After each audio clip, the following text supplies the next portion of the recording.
children, I'll tell you the news. Don't worry about the names or dates, you already know it's true. Your doctor hates your baby, the prime minister's a ghost, and all them folks are sailing here 'cause they're in love with boats. Superfoods can save us from all our evil sin.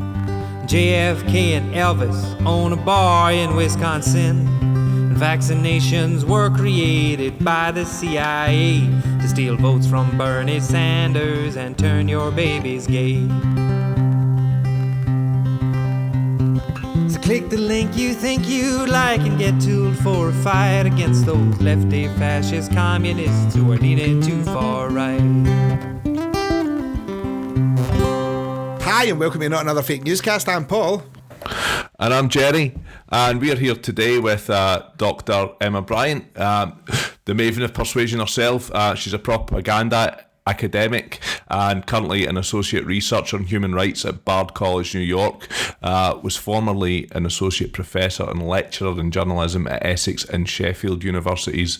So Emma, you've authored 2 books already. You've got 2 more currently on their way, and you were senior researcher for the Great Hack documentary on Netflix. So we're really honoured to have you here. Thanks for taking the time to speak to us. It's an absolute pleasure. I'm delighted to be on the show. Thank you so much. So, starting with the Great Hack, as that's probably the piece of work our listeners will be most familiar with. What was it like working on something which has been so kind of commercially successful, as well as being received very well from sort of an academic point of view? Well, I had no idea when I first got involved in the Great Hack how big it was going to be. At the point where I met the film crew, they were not, the Cambridge Analytica revelations were not even dreamt of yet. So we were starting to look at psychological operations by the British and American governments, and they were wanting sort of background on how that all happens, and we were looking at like different problems it raises and unethical behavior and things like that in a broad sense. And I had absolutely no idea at that time that this was going to turn into what it was. It was around 2016, maybe 17, just after the Trump election, I think. And I was starting to work on the Cambridge Analytica research and SCL. But this hadn't in any way, exploded across the headlines yet. I ended up, with this film crew sort of following around whistleblowers, and it took over maybe 2 years of my life, and it turned into real crazy mayhem. When you see all the stuff on your screens, like a lot of the time I was kind of there behind the scenes. They filmed me when I was in the courtroom in America when I was testifying against Aaron Banks, who was the Brexit funder, and there was all this craziness that was going on that you don't even see in the film, which is going to be coming up in my book as well. So it shows only a glimpse and a small fraction of what was going on with Cambridge Analytica and with the revelations, and follows only one of the whistleblowers, and there were many, many people who contributed to exposing this company. So for me, it was like a roller coaster. It took over years of my life.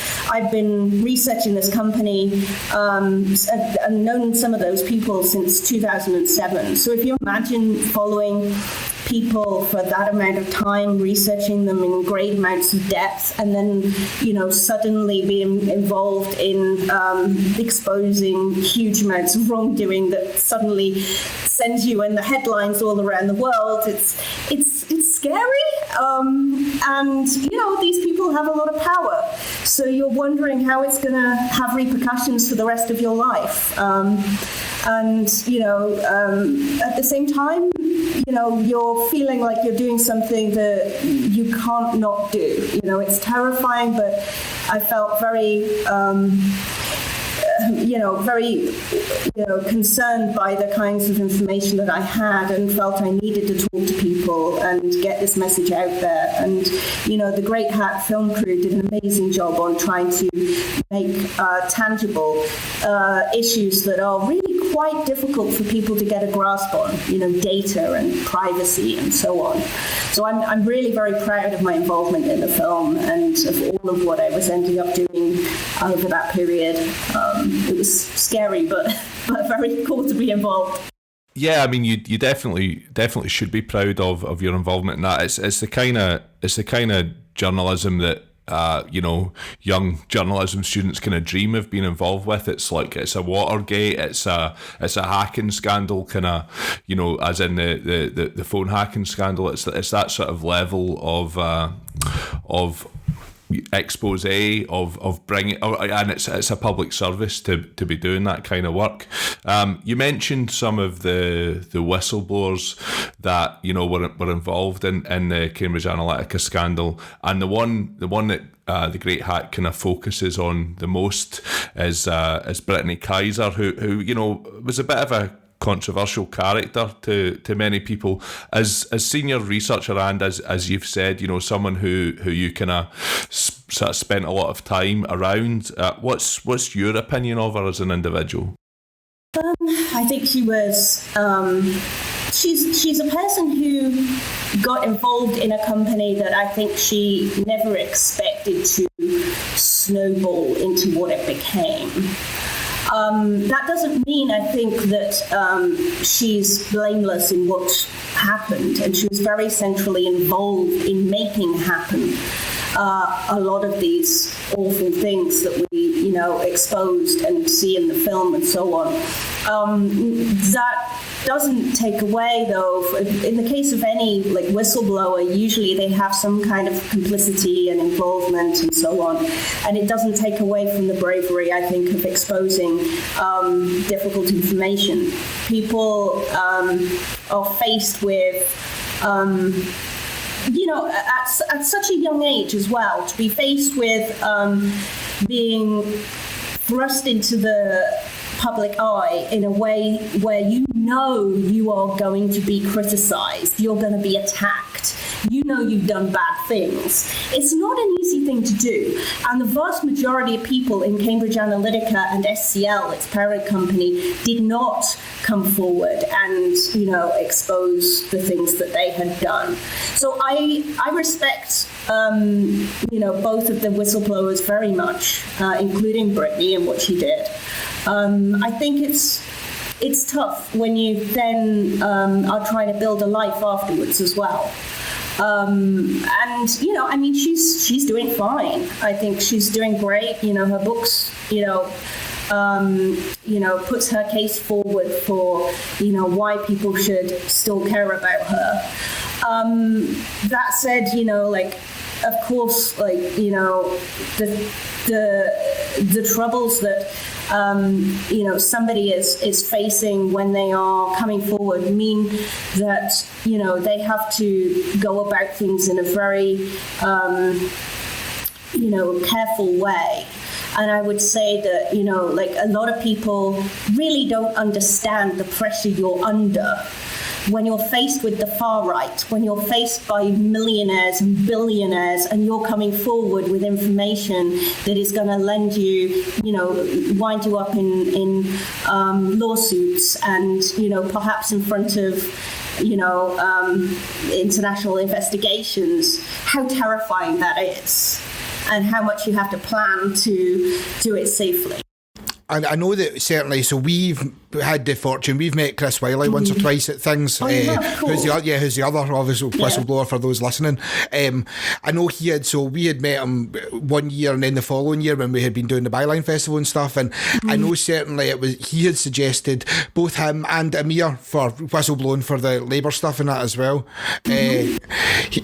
Both of them had suggested that one of the things that they were coming up against was it starts to affect your life in a way that they hadn't perceived affecting your life. Like, you're going to a club and you think you might be getting followed, or you think there might be someone who's followed you into the club and has been watching you the whole night, but then you don't then know if they actually are. You go in the idea that you're probably being treated that way, but you might not be, and it might just be paranoia because you're expecting it to happen, and then that then creates this kind of cyclical issue where you don't really know how much of things you're just worried about or how much things are actually negatively happening to you, because like, as you said, I mean, when you start dealing with people who are multi-millionaires and billionaires, their power and their reach is much greater than most people can really fully comprehend. Well, yeah, and you're also in a position where you are fully aware of the methods that people like SCL and Cambridge Analytica employ. You're aware of guys like Nigel Oakes and Alexander Nixon, and yeah, I mean, you can fully understand why your awareness of that would make you paranoid. Well, it kind of brings us on to something that you mentioned. Actually, yeah, I really of course. want to respond to that. You're right, and I think, you know, there is definitely a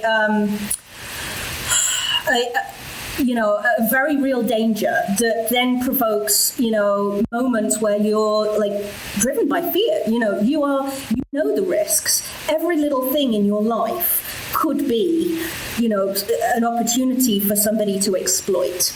And you have to put up barriers to that all the time, precautions and so on. You know, like when it comes to things like using social media, online dating, you know, like planning around how you do live your life. Like, you know, for instance, you know, at the university, I don't have my room number on the website for the university. These things are not available publicly because, you know, I have risk factors. I've had death threats, you know. Chris Wiley has gone through, I'm sure, similar things, as has Brittany Kaiser, and you know, their exposure was much greater than mine publicly. But I have been researching this subject since 2004. And, you know, digging deep into this company, which I had known for longer than they did. You know, he was around for maybe 2 years, and, you know, she was around for a couple of years as well. This is 2013, 14, and then 2015 to 18. So Brittany Kaiser was much more heavily involved, of course, than even Chris was. But, you know, the work that I do also involves militaries and intelligence operatives and so on. And you're involving a hell of a lot of different risk factors when you're studying this kind of subject, because it's not just your government that might be concerned if you're studying them. It's also other governments who may well, you know, target you. And I actually definitely had people, you know, turning up, targeting me in various different ways, both online and offline in person. And, you know, it's terrifying. And you have to, every single aspect of your life gets shaped by it. So, for instance, there were periods during the investigation and revelations coming out when I didn't feel safe contacting my family and close friends and mentors, because I felt that I could potentially be putting them in danger, and I couldn't talk to them. I couldn't explain to them things that were stressing me out and what I was doing, you know, problems in my life. So how do you talk to people anymore? So, you know, these things, they're not just paranoia. You have to protect yourself, and they're very real. That doesn't mean that everything that, you know, every weird thing is therefore the CIA or something, of course. But, you know, it makes you far more wary and needing networks of people to support you. And that is something that is very difficult if you're not the center of the public attention. So somebody like me, you know, people may not have heard of me. They may not have seen my name pop up in the credits at the end of The Great Hack. maybe they didn't read the, Guardian article and the, like the New York Times and all this stuff where I was quoted. But, I still was very much at risk. And, dealing with that is the hardest thing I've ever had to do. Yeah, well, I mean, and arguably you're much more at risk by dint of not being in the public eye. Yes. It's much more difficult to potentially, for something to happen to Chris Wiley or Brittany Kaiser because they are so high profile and the public are so aware of them. Not that I'm trying to shit you up or anything here, Emma. I get a death threat and nobody cares, really. I mean, maybe they would, if I tweeted out, like, somebody would care, but, like, it also makes me look vulnerable. Whereas if you're, like, high profile, then actually it doesn't. It snowballs support for you, perhaps. In a way that might help you and enable you to get lawyers and so on. I spent months trying to get help for, some of the problems that I faced. So, you're right. It leaves you much more vulnerable. And academic institutions also don't support scholars getting through things like this, who've done something like this.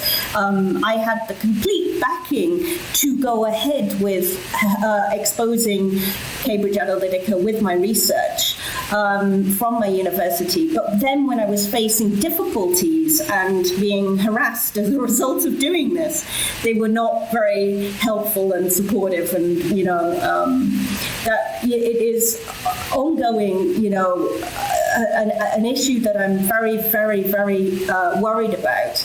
The lack of support for academics who are under duress and stress and being pursued.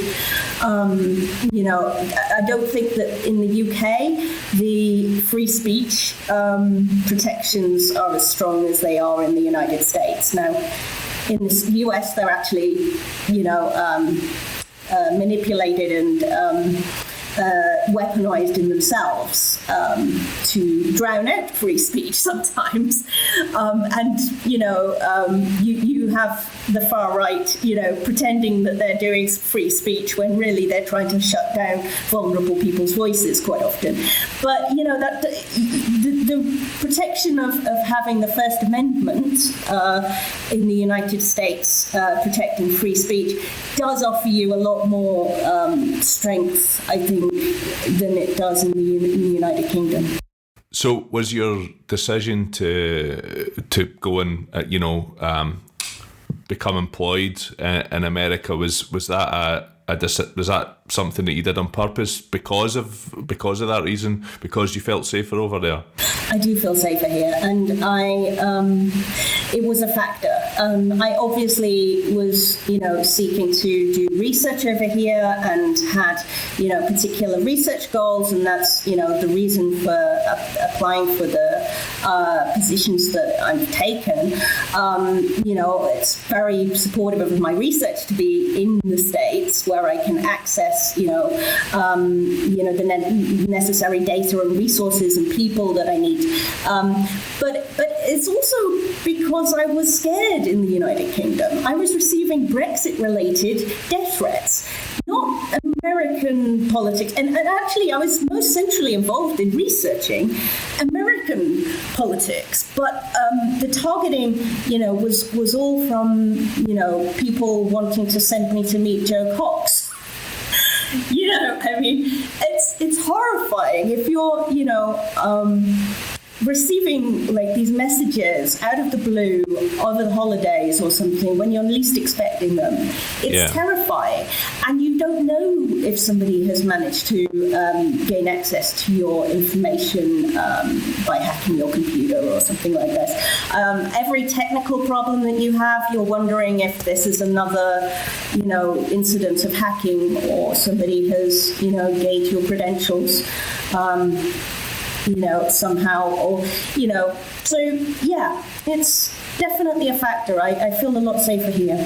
It's actually, I'd say it's probably an unspoken factor as well for the most part, like something that people don't really appreciate. Because of what we do, we actually have managed to interview a plethora of people that have done similar things to what you have done, say, be it something to do with WikiLeaks or be it to do with Brexit or to do with SCL and stuff. And in all these cases, there is a theme of safety and how, like I was saying earlier on, how far-reaching these people that you are reporting information on. That, like, I think people in the UK, they read a newspaper and they read about a whistleblower, or they read about people who are researching, or they read about, or they go and see like one of our live shows, or they do, and they don't really understand that the people that we're talking to and the people, they're coming up against very real threats, actual threats, like, and they feel scared, and there's almost no way for you to, once that is in place, once that's instilled in you, it's almost impossible to then remove it without, I don't know, like you said, like leaving the country, but like it is, like, because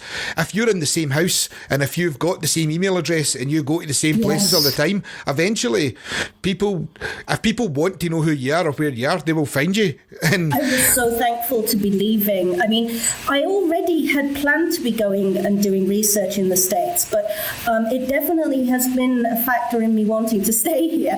But you know, immediately after I'd submitted my evidence, I was heading off to America, and I was so pleased to not have the same number, because I'd been getting messages from people associated with the Leave EU campaign coming through to my my phone, and you're worried, should I block them? Should I not block them? Because if I it might be that there's legal threats or there's some kind of other horrible thing that might be done to you, and so you're worrying like whether it's okay to block it, or, and it ended up, everything changed. So it was great to be able to, be going to America, have a new start, and to be away from people who I felt very, very scared of. The Leave EU, people like Aaron Banks, who financed it. They have their own kind of intelligence companies and things like that, who pursue journalists and critics and find out information about them to hit them with and target them. And look what's happening to Carol Cadwalladin now. I absolutely am scared of things like that happening. And with my book still in production, it's a worry. You worry about the free speech side of things and what's going to happen next. And I still don't know. I still think it's quite likely that, I'll get more harassment as the months go on, and especially when the book comes out. So I'm curious to know then, you obviously mentioned that you've been researching SCL since 2004. How did you first kind of come across them, and what was it in particular that piqued your interest in this company? I was researching British and American propaganda and how it was changing over the war on terror. As we entered a digital age, how these countries were adapting their strategies. And they, of course, part of that was, they were outsourcing a lot of the work. More and more they were bringing in the private sector. And, because they felt so, worried about how to respond and operate in that kind of digital space, they were seeking more and more the help of external contractors. They had no idea how you talk to Iraqis and how you talk to people in Afghanistan and so on. And they knew that their propaganda campaigns were failing miserably. And, they were desperately seeking people who would waltz in and be the expert, who can, tell them how to change people's behavior. I started interviewing, all of these different companies that were working in the war on terror. And, SCL was one of them. And I came across them through my sort of networking in conferences. I was doing talks for NATO and so on. and just circulating in this kind of world, to try and get interviews and meet the right, elite kind of individuals who would, shed a light on what was really going on behind the wall. And, got introduced to various different people in SCL. I was interviewing them all about the, counterinsurgency and, behavioral change in psychological operations initially. But I obviously was aware that they were still working in politics and did a little bit of digging around that. I became more and more worried as it became clear they were moving into working in Western campaigns and repurposing these kinds of technologies that were being developed for psychological operations into politics. This wasn't the subject of my last book, but it was something that I was increasingly, composing files and of information on because it was deeply disturbing to me. And I realized that it wasn't just them, of course. A lot of companies were, trawling through the people's, personal data online and exploiting tools that were developed for information warfare for politics. I never expected, I suppose, any journalists to really take this seriously, and I tried a number of times to talk to journalists about what was going on in the war on terror, and I was so blown away when Carol Cadwallader called me in 2017 and said, "Oh, you know about this company called SCL," because nobody had heard of them. And, nobody gave a shit about them. They were nobodies, that anybody had heard of. Yeah. And I'm like, yes, oh my God. So it was very exciting to meet somebody who was equally geeky about this subject and who actually wanted to listen to it. And who understood the implications of it as well. Yeah. Well, at that time, actually, she was just starting to research it. So I think she was reaching out to me because I understood the implications of it, right, to learn more. But very quickly, of course, Carol has become such an amazing authority on the subject of what happened with Cambridge Analytica. Digging up all of this information about these different, whistleblowers and so on that she managed to bring forward. There's an awful lot more to it though than has been revealed so far, and the perspective that I have, having come from researching the military side of things, didn't really come into focus over the last few years. There's an awful lot more to the international picture than we've seen so far. And, the focus on our elections obviously means that there's a neglect of understanding the implications for global inequality and, conflicts and so on that are raging around our world today. Well, that was one of the things, and actually something that you had said already, touched on it as well. When we done, just after Carol had released her article, we done a deep dive, we done about a 3-hour-long episode on SCL, and we spent a good month or two going through every single piece of documentation we could find about anything. And literally, when you start chasing down, when you start chasing nicks and oaks, the amount of things that you keep finding it's terrifying. But one of the things, election campaigns across the world that they've been involved in. And that's exactly what I was about to say. Something that we touched on when you were saying earlier on about the bravery of those who have came forward as whistleblowers, but they still have to take some kind of onus on what's happened in the past. And one of the things that came up was essentially, certainly from Chris's whistleblowing, was that when they were doing stuff that they were doing for a long time in India and Nigeria and Southeast Asia, they were doing things where they were distant from it. Like I said, they were doing things and they knew probably what they were doing was in an ethical, we'll call it grey area at best, but they were just doing what was their job. The big problem that a lot of them seem to have is when it made its way over to the UK or the States, suddenly they were doing it on home soil. Suddenly they were now misdirecting people who were their friends and family, or who there were people who they could see in the street, and that then became this moral dilemma for lots of them, where where you actually then see what you're doing, you understand the implications a bit better what you're doing culturally.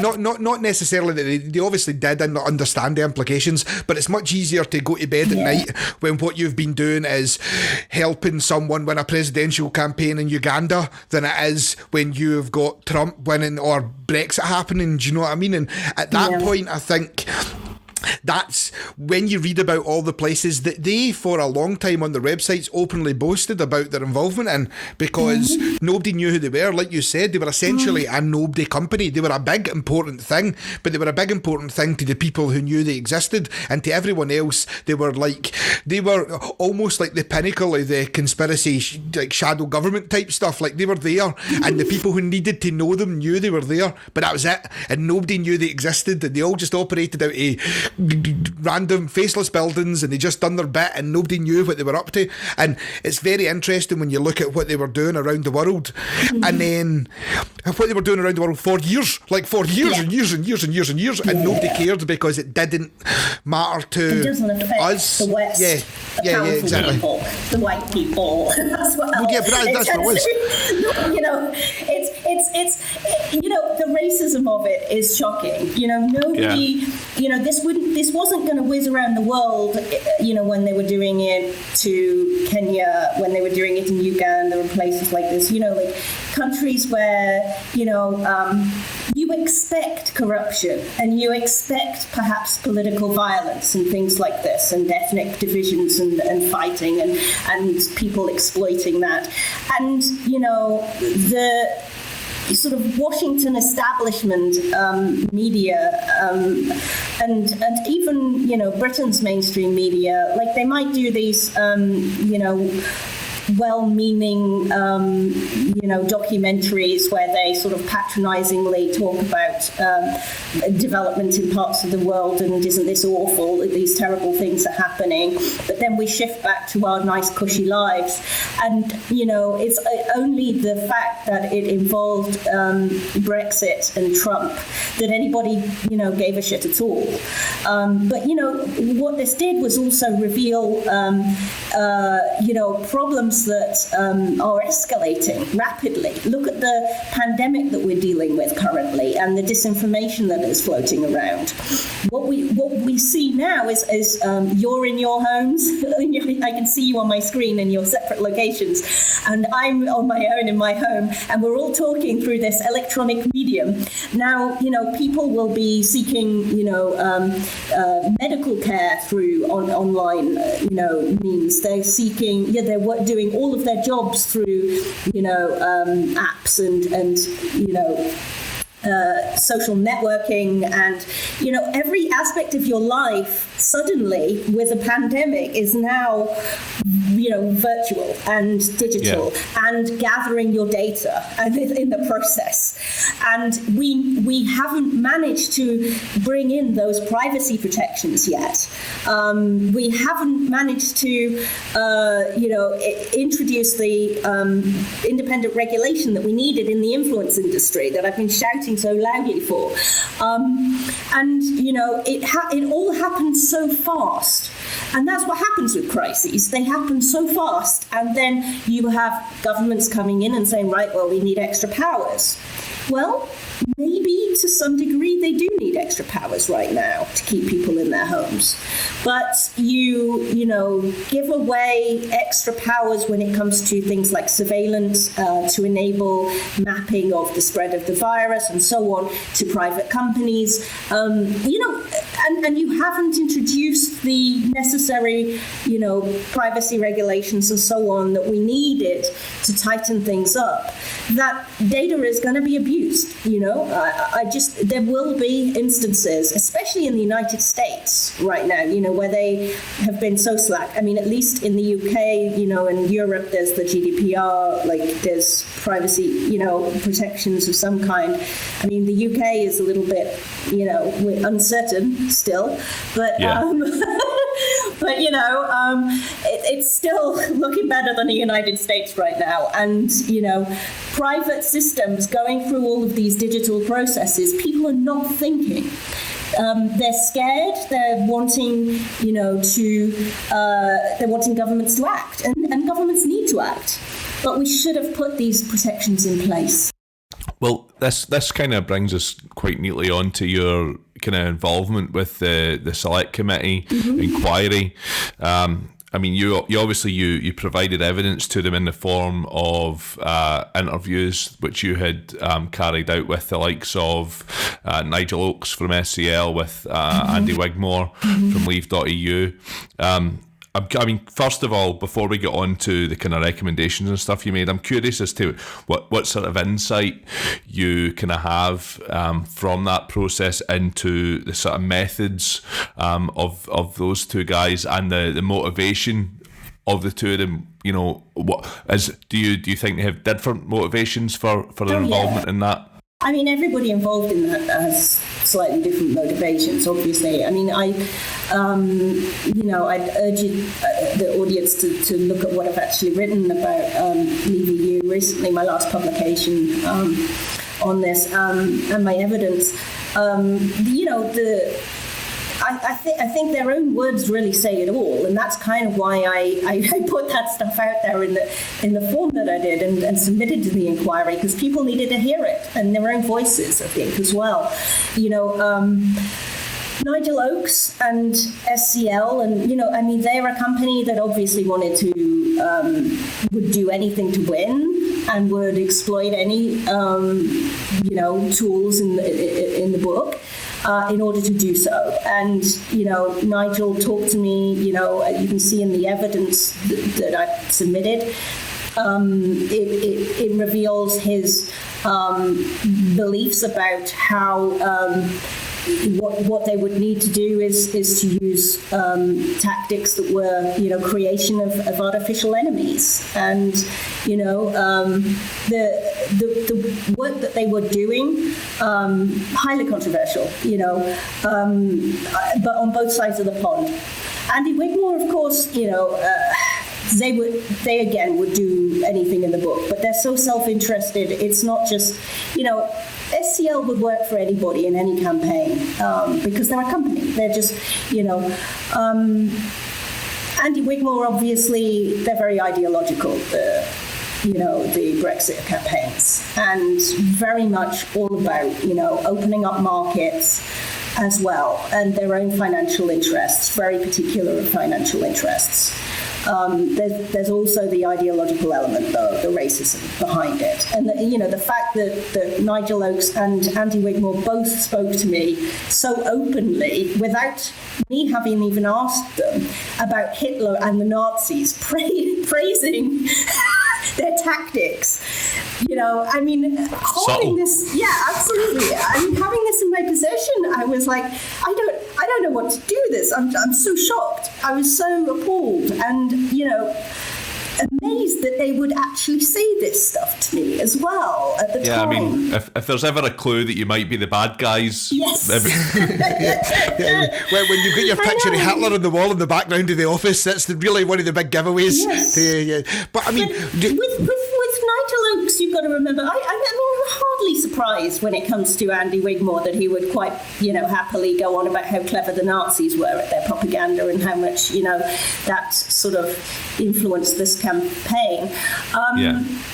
When it comes to somebody like Nigel Oakes, he works with military and NATO and the British government, and this takes it into a whole another place, because there's a responsibility of those governments to hire, companies that represent our foreign policy and national interests. Western governments portray themselves as being, as operating under sort of democratic propaganda norms, where they, don't target domestic audiences, they don't use certain tactics, they don't lie, they don't do this, that, and the other. They don't call what they do propaganda. It's framed in very different ways. And when you have somebody who spends their time working for the British government and NATO and so on, coming out with things like that, it reveals something about that's rotten to the core of this apparatus. And the fact that these people can then go, while they're, not working on, military campaigns, go around working for, human rights abusers that are, at such contrast with the declared principles of our foreign policy. I think this is the scandal that people have most, missed in the last 2 years of Cambridge Analytica revelations. We focused so much on ourselves. We fail to see how it all connects. There's also other companies that, I was just going to say, there's other companies that have managed to avoid the spotlight, shall I say, in this thing. Like, I mean, like there's definitely, for example. Palantir, even Google, like in the original stuff, like, I mean, these people definitely have ties to these people, were definitely involved. I mean, when you've got things like people who are involved at the top, like, American government are getting advice. Like Eric Prince. Theo. So you've got Theo advising to Trump. Theo's working alongside the SCL guys. You've got the guys at the top end of Google's family members in association with Cambridge Analytica and SCL at the start of all this, whose names were then all redacted from all the information that was out in the newspapers. Sophie Schmidt, wasn't it? Sophie Schmidt. Aye. So the thing is, these people have managed to, companies like Google have managed to still save face in this, when fundamentally, if like Peter Thiel, they're Prism. They are Prism. They're essentially or a component of what Snowden told everyone about, and they're then directly involved with SCL Group, and we can show them directly involved with Google, and that's mad to then see. And Peter Thiel was the first outside investor into Facebook and stuff like that as well. So 15%, 10%, 15% or something like that he owns, or something ridiculous like that. Yeah, so you've then got the guys who are collecting data are the same people that you are happily handing all your data to, willingly ticking the box and not reading the information today. You know what I mean? So, and especially, I mean, not to say that people are profiteering off of the worldwide pandemic at the present moment, but right now, if you can suddenly send everyone in the UK and everyone in America to work in their houses, and they all have to sign up for components to be able to work and tick boxes and give their data, like these, and like I said, the companies, we're dependent on it. We're dependent on it. Absolutely, for everything we do. So, and we thought we were 2 years ago, but oh my God, now with this pandemic, I mean, you've got to bear in mind that Cambridge Analytica, their most effective tool was actually, targeting neurotics with fear-driven messaging. Well, how do you, how do you gain really effective data on neurotics? Well, it's kind of like, we're all a bit neurotic right now. I mean, all the data we're sharing, can you imagine how you could weaponize that? And it doesn't have to be Cambridge Analytica. It could be anybody. It could be, foreign countries who are wanting to use that against us. So so that's another thing that we would like to speak to you about. So obviously you've kind of done some research on the sort of Russian involvement in the contemporary propaganda war between the US and Russia. We're all very much aware of Russia's involvement in the 2016 election. To what extent do you believe that Russia were involved in the Brexit campaign? I think this is a difficult one. Very clearly. We're not here to ask easy questions, Emma. Yeah. Russia has obviously been funneling money into British politics for years. I think that obviously has an impact, mostly into the Conservative Party. It's millions, and even just since the Brexit campaign. For games of tennis and stuff like that. Yeah, it's disgusting. And, I do strongly believe that we do need, a kind of a FARA law that similar to what America has. America has this Foreign Agents Act, which prevents money going into American politics, and makes it essential that any lobbying on behalf of foreign governments is disclosed and transparent. We badly need that in British politics. At the moment, it's possible to bring money into the system in many, many different ways, and it's happening all the time. We didn't, bring in enough measures after Brexit to prevent it, and it looks damning that, clearly they're now saying that Russia was involved. The extent of it is, I don't have the data on. Or not data that is not already in the public eye, but what is in the public eye is really disturbing. The fact that there were repeated meetings between the Leave EU campaign and Russian officials, the fact that this seems to have been a conversation that was taking place not just between Russian actors and Leave EU, but also, there seems to have been, contacts that were being passed for the Americans to the Russians and so forth. Very disturbing, the, dialogue that was taking place. Yeah. And I think it raises an awful lot of questions still. Also, you've got, don't forget, an awful lot of, plans that were being put into place. My own evidence to Parliament revealed that Arron Banks had reached out to Cambridge Analytica, including, of course, Steve Bannon looped into the same email, requesting that they find ways to obtain funding for the Leave EU campaign, including from, via foreign sources. So it's they apparently didn't go ahead with that, or they said, we of course, have to take them at their word because we don't know any better. The sad truth is none of this has been properly investigated. That is the truth of this matter, is that we, haven't had effective investigations. We needed a holistic investigation into the Brexit campaign, and we never got it. And we, haven't had the measures introduced since then that would actually, tame the beast of the influence industry. Yeah, and anything that prevents the same thing happening again. Put stronger restrictions on what can be done. British electoral law is not fit for purpose, the Electoral Commission said. We need that to be strengthened and fixed. And now, we're having election after election after referendum after, and we're not doing anything about it. It's going to keep happening because those in power want it to. Yeah, and I mean, you made policy recommendations to the Select Committee. Yeah. So what specifically did you recommend? Well, I believe that we need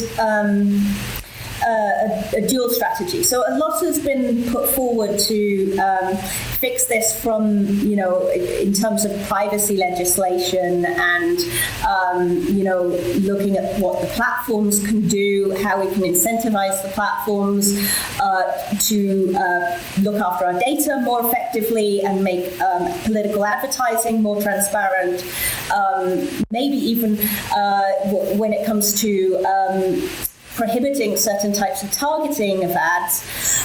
What I was suggesting is that actually this needs to be a dual strategy. We need all of that, yes, of course, but we also need regulation of the influence industry. So companies like Cambridge Analytica, which are not really being addressed at the moment. Britain has very weak lobbying laws and no oversight of these kinds of companies. And so it needs... we need some regulation in that area. We also need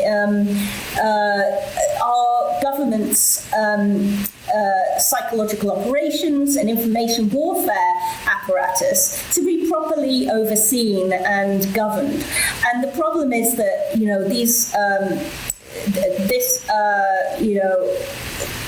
this kind of establishment is being, perpetuated with very little oversight, and companies being hired without, proper controls on, that really are looking into, where they're working around the world.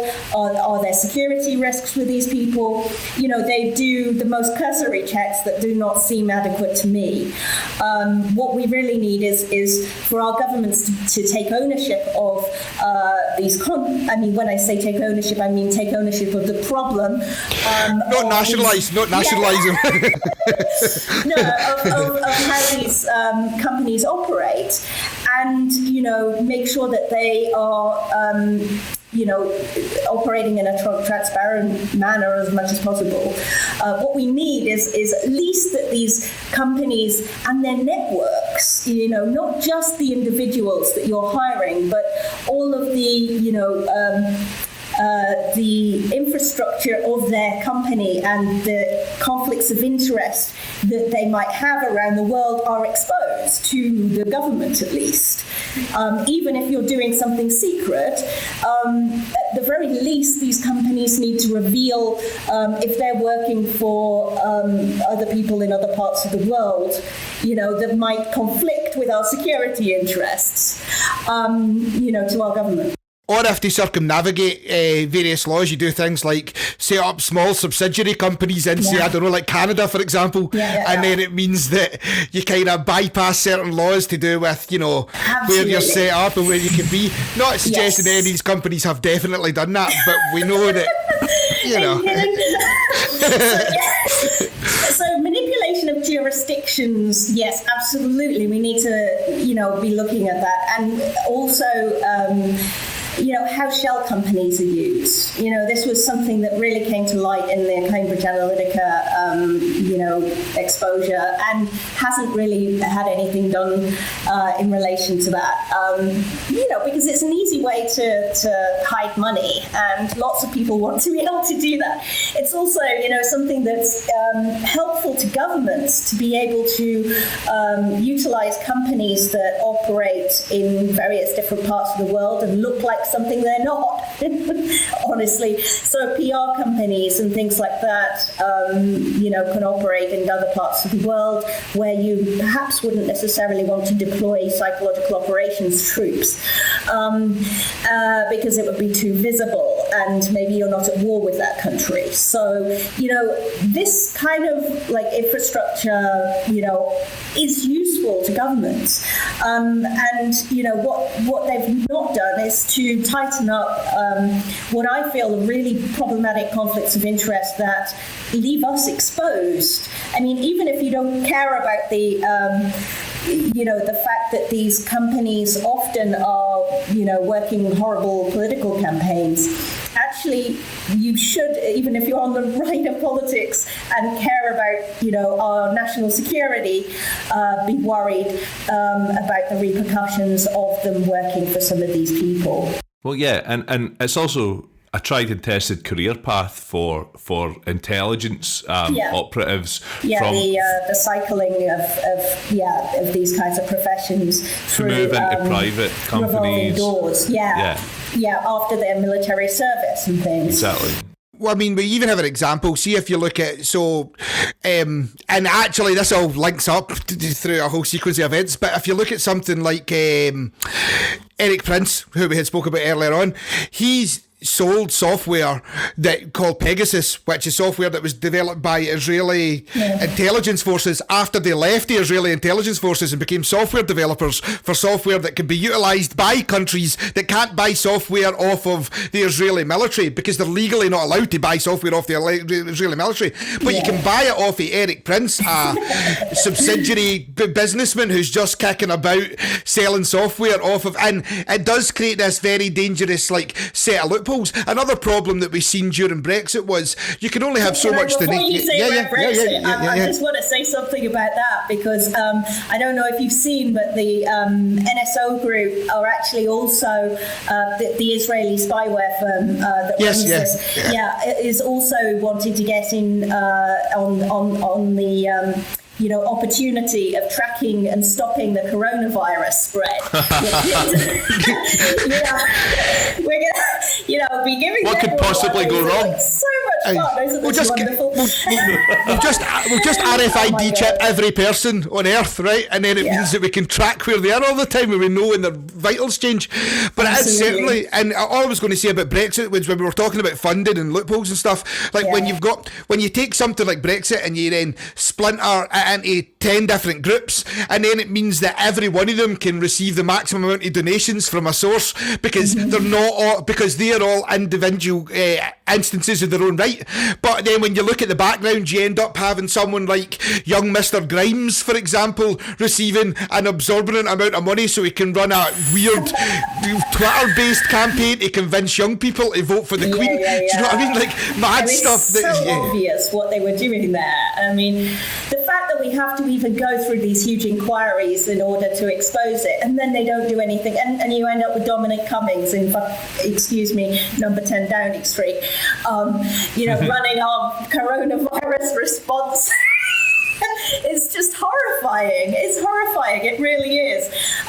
But this is why I'm working so hard on my current book, because it's been a long journey to get here, and the problem is that people aren't understanding the journey that we've taken, and they're not understanding what's gone wrong and what we need to do about it. Because the partial responses that we're having at the moment, the people think are sufficient, are really not. It's structural, and we have to fight it in this way. We have to think about how we actually change the incentives in the political economy behind influence. It has to come from above. It can't be something that we're spending time trying to shut down fake news and chase bots. It's pointless, honestly. So I feel very strongly that people need to focus their attention and their money behind different solutions.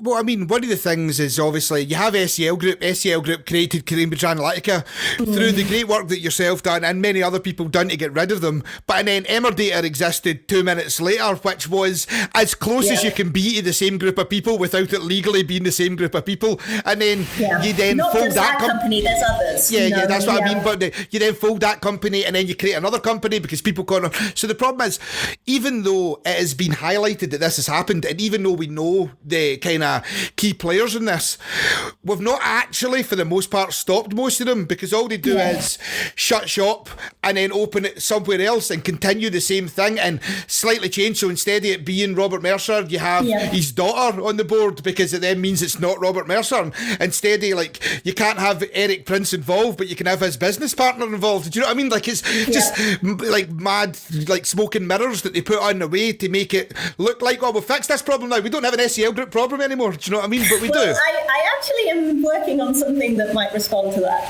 that I'm quite excited about. So you'll have to watch this space, and I hope that people will also read the upcoming book, Propaganda Machine Inside Cambridge Analytica and the Global Influence Industry. So yeah, we definitely we'll maybe need to have you back on when those revelations break then. Sure. I mean, there's a hell of a lot in the book that you don't know yet.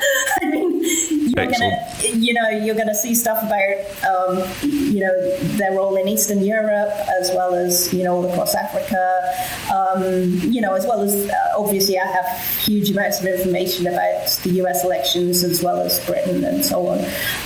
But I think what people don't know about the current situation with Russia and where it came from and how it's evolved, and the ways in which our government's responses have been undermined is really like endless. So I think the fact that our governments keep working with these same people, these same companies that are so problematic, also needs exposing. And I'm hoping that you'll find all of my insights into the military operations and how that has driven a really unethical influence industry, also a really important aspect of the story that's been overlooked. Well, we'll look forward to reading that. So, I guess that the only thing that's really kind of left for us to talk about, and you did sort of touch on this earlier, but what are your thoughts at the moment as somebody who obviously has a massive insight into propaganda and the media and the way that they work? What are your thoughts at the moment on how the UK and US governments are currently handling communications around the coronavirus? Oh my God. Where do I begin? I mean, I don't know how much coordination there is between the governments on this. Usually there is a long history of Britain and America coordinating and cooperating on propaganda. The fact that these two governments have come out with, similar incompetent strategies, I think is actually the biggest fluke of our times. I think that they, are both, obviously very incentivized, though, by the economy. And it might be that we are seeing, a parallel in interests and in the way that, they think, materializing in their priorities. And the fact that they've basically sold us all out and wanted to keep the economy going for, horrible corporations, like Weatherspoons to keep Weatherspoons, Sports Direct, Virgin Media. It's just the most horrifying situation. To prioritise these, elites' interests over the lives of, millions is just unforgivable. Boris Johnson has blood on his hands, as does, Donald Trump in this. And I really hope that the British public and the American voters will punish them when it comes to the elections that are upcoming. The worry is that the amount of disinformation, which, by the way, is drowning our fact checkers. This is why we need a structural response which actually, governs the industry, because fact checkers cannot cope. Journalism will not cope with this. Journalism is struggling financially. And, this whole system is set up for persuasion. It's not set up for enabling democratic debate. What we really have to do is to, respond, politically and get ourselves out of vogue when it comes time to do so. We absolutely need to be pushing our legislators also towards the right solutions. The problem is that we often, when we think politically, we don't necessarily understand that we have to communicate through these channels in order to do so. And we worry about what look like the tangible problems, but we can't have a discussion about those tangible problems if our political communication system is broken. Snopes, for instance, is saying that they just literally cannot cope with the amount of disinformation circulating on the coronavirus. And this is something that is going to kill. Disinformation kills. Well, it is, and I think... So, I'm obviously, as you'd probably guess, not a fan of Boris, but Boris's incompetence, although as a gamble, comes with a less of a gamble than, say, Trump's, because he at least has the backbone of the NHS to fall back on, where Trump doesn't even have that. But like Boris is making ludicrous statements, but at least he has this working healthcare system that he knows that he can, no matter how hard they've tried to get rid of it, but it's still there working at the present moment. Whereas Trump doesn't even have that. And then the more ridiculous thing that we're now seeing is that people who have absolutely like died on the hill that is Bernie is a commie and Corbyn is a commie are now like, we need socialist policies in place to save other people, like, and we're now in this weird world where there's like, where Piers Morgan is on TV and Piers Morgan is being heralded as a good person because he's calling out the fact the government aren't doing right. Yeah. And I mean, you know, we can't afford the Green New Deal, but we can afford $2 trillion response to boost the economy and, you know, keep people alive, you know, in a last resort, you know. But you know, the fact that he's saying that this might only happen for 2 weeks, you know. At Easter, it'll be gone by Easter. That's it. Insane. It's insane. You look at the figures, and you know, people are going to die. What I'm wondering about that, though, is why he's doing that. It doesn't. I mean, maybe it's complete incompetence. Maybe he doesn't care. But also, maybe you know, there's a reason in terms of like the. Actually, I'm going to stop there because I was going to say something that might be really contentious. But what are we talking about? A demographic change, perhaps, or what are you suggesting? There might be economic incentives in changing the strategy last minute. Right, okay. I see where you're coming from, yeah. Yeah, but maybe don't. Yeah, I mean, like, so hypothetically, if you had like various members of the House who have all just shifted all their stocks just at the right time before things went wrong, for example, something similar to that. I would never say such a thing. Exactly. It's you know, I mean, when you see what's happened in the past, I mean, there is kind of a precedent for the way that you know, the way that financial interests prioritize themselves. That's what I'm going to say. 100%. It would be interesting. I would continue, Jerry. All I was going to say is it would be interesting to see what Jacob Rees-Mogg has done out of this, only because obviously his father is known for writing the book about disaster capitalism, and it would be very interesting to see how his bank balance has fared through this scenario, because that is his. I'm sure Chris Benodi and his hedge fund is all have been ticking over just nicely. It works well when you've got inside information, I suppose. Yes, absolutely. I mean, the fact that they knew about this so far in advance as well, and you know, I mean, it's a massive intelligence failure as much as anything else. You know, on two levels. On two levels. Yes. Oh my God! Yeah. Oh my God!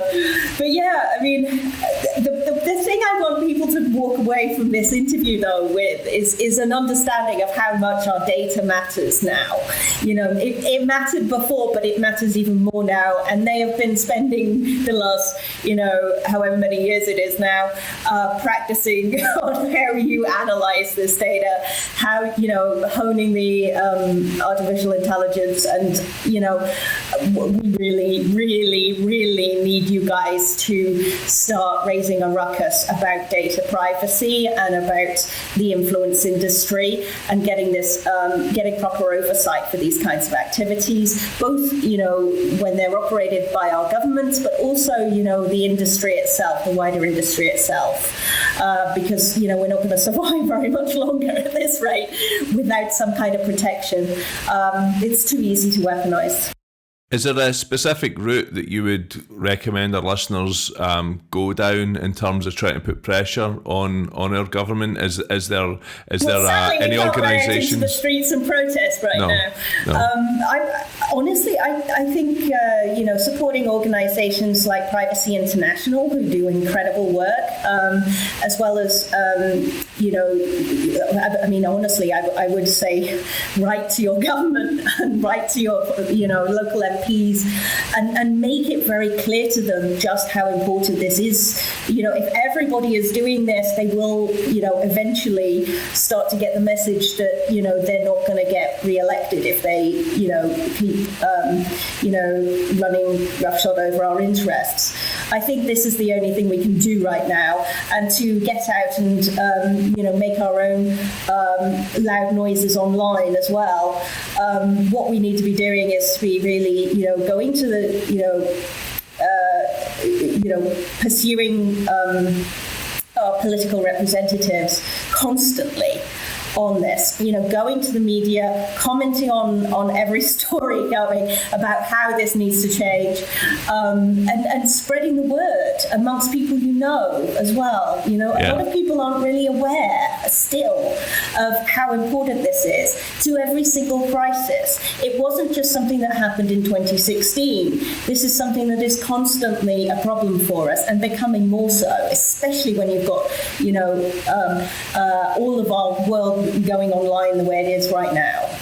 We're becoming increasingly dependent in a way that is never going to be rolled back afterwards, after the crisis is over. I mean, certainly we've had two general elections in the UK since the Brexit referendum, with no laws being in place to protect the electorate from the sort of interference and influence operations which occurred during the Brexit campaign. Well, that's it. I mean, 3 years ago we started this podcast with pretty much that basic mission statement, which is... You guys are doing exactly what everyone needs to be doing. You're looking at fake news, trying to point out where the sources... Like, it's not even...